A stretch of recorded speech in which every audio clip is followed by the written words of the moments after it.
My name is Ian Shearer. I'm 15 and I'm a freshman at Gig Harbor High School. And I am Kristi Shearer, Ian's mom. So we found out when Ian was born through the testing that he had moderate to severe hearing loss in the cookie bite formation. Ian was born in New Mexico, and within a month of his birth, we moved to Washington State. And through Washington State's screening program, we were picked up and a birth to 3 coordinator contacted me. The coordinator gave me a really good piece of advice when I was trying to sort through the different programs, which is what is most important for your family values that you want to get out of a program. And for me, as I evaluated that, I really wanted options for Ian.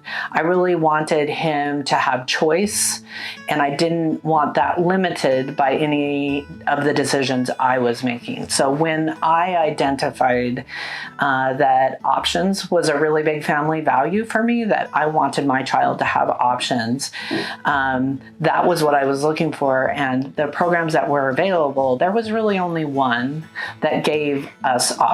There were all speaking and all signing, and I wanted the choice. I wanted him to make the choice, and he was too young to do so. And so with the family conversations format, I was able to have both of those things. Being given the opportunity to learn how to sign and speak verbally was very important to me as a deaf person, as there's 2 very big cultures in both signing and verbal deaf culture. And deaf culture is a great thing, and I'm very proud to be involved in it. And being able to be involved in signing culture and verbal culture is very important to me, as it opens up a whole new world to a culture that I wouldn't have been able to be in if it weren't for birth to 3. One of the unique things about our family situation is that I had Ian, who was diagnosed with a moderate to severe hearing loss at birth. And then 2 years later, I became pregnant with twins. And one of my twins also was diagnosed with a moderate to severe hearing loss. So I have my 2 boys, both with a very similar hearing loss, nearly identical on the audiogram. And yet our experience with each of these boys was really different.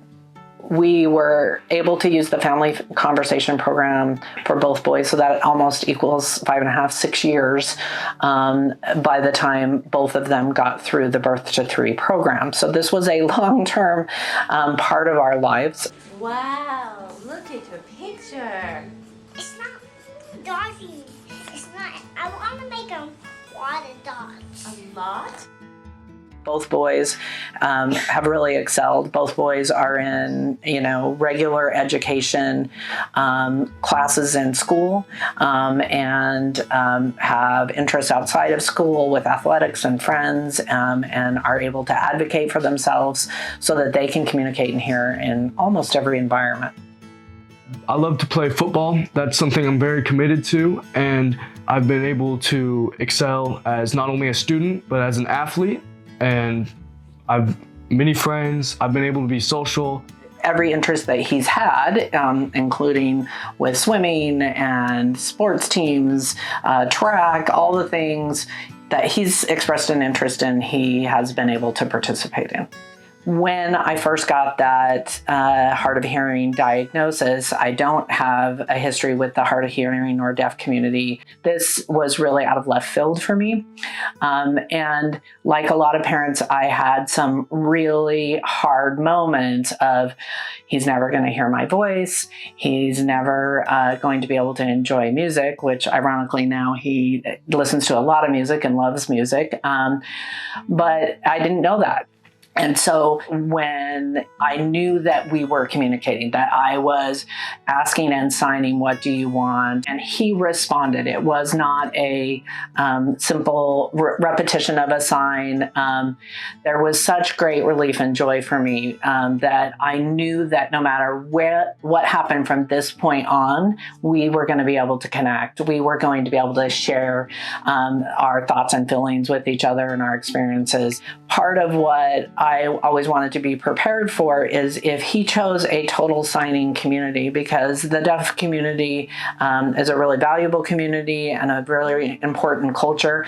I knew I would have to, and would still at this time, if he chose that community, want to be able to switch to a total sign. And I can tell you he would do it better than me, even though I have more years experience. But currently, we are using signs mostly when we don't have hearing aids or when we're a larger distance apart.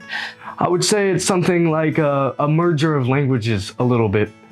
I can speak to my mom just normally, or when I have my hearing aids out. We may not have a full conversation in sign, but it's helpful for her when I can't hear her across the room to tell me, hey, I'm tired. Something like that to help me understand what's happening without her having to come all the way up or speak louder. And that's just a skill that I'll maintain throughout my whole life. One of the big advantages of the Family Conversations program is they do offer a group format. And in this group, parents come with their children. The children get to play with other kids with hearing aids.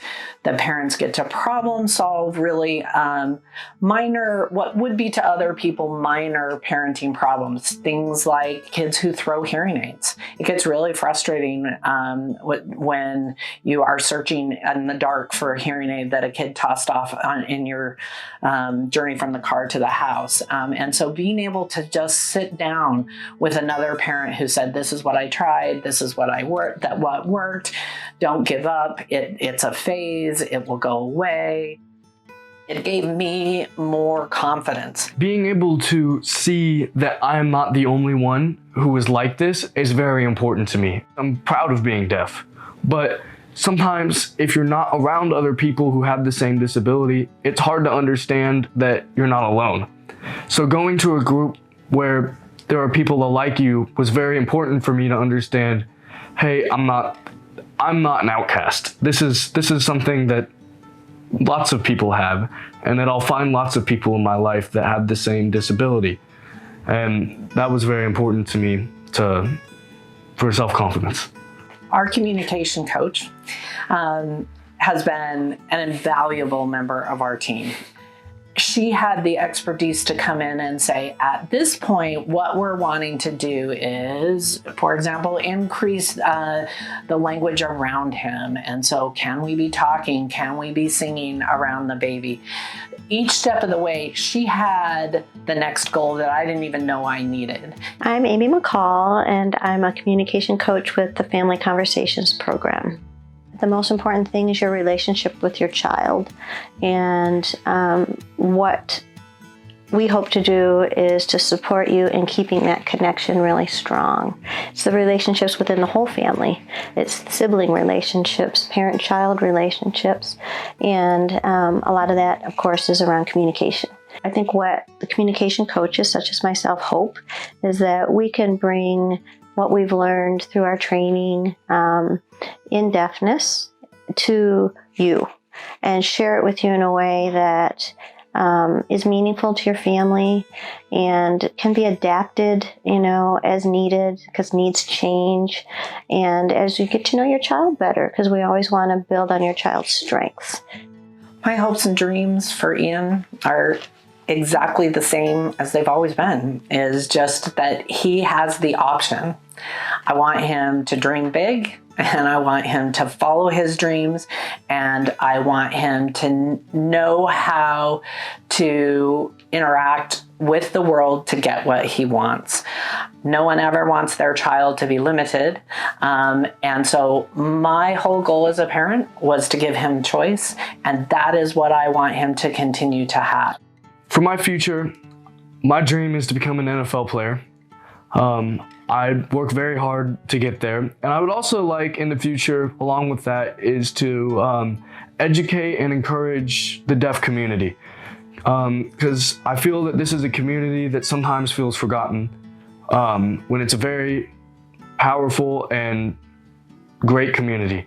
And I think getting that community out there would be great because there's so much it has to offer. And I think giving that community a voice is something I'd love to do. We hope to support you every step of the way and to know that it's a real honor for us and a privilege to be walking alongside you through your journey. Anything is possible. There is work involved, and sometimes it's hard, and sometimes it's heartbreaking, but it's worth it. And it's worth it to put the energy in with family conversations so that you and your child can see your dreams come true.